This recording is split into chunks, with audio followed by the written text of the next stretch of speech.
Professor Carraro, perché qui oggi e che cosa la lega al Barbarigo? Sono qui oggi perché festeggiamo un importante anniversario ed è bene ricordare il ruolo che il Barbarigo ha avuto come istituzione culturale e formativa in questa città.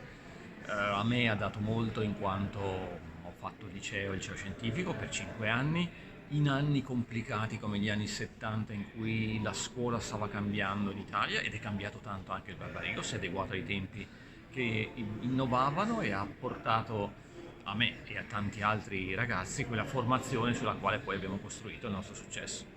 Si parla oggi molto di scuola, di mismatch col mondo del lavoro. Come deve essere la scuola oggi per affrontare le sfide della contemporaneità? E questo è il momento in cui il cambiamento è di nuovo necessario, come era stato negli anni 70, abbiamo bisogno di un nuovo cambiamento della scuola, non tanto nel senso di farla più aperta e democratica come era una volta, il bisogno di una volta, quanto piuttosto per renderla più vicina, più concreta,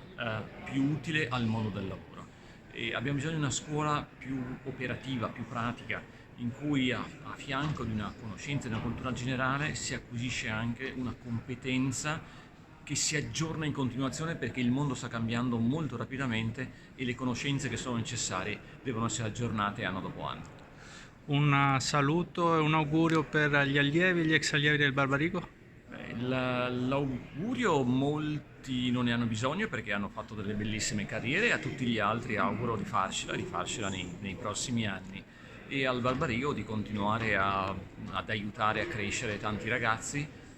migliorando, aggiornandosi e soprattutto puntando su docenti di alta qualità come quelli che ho avuto io.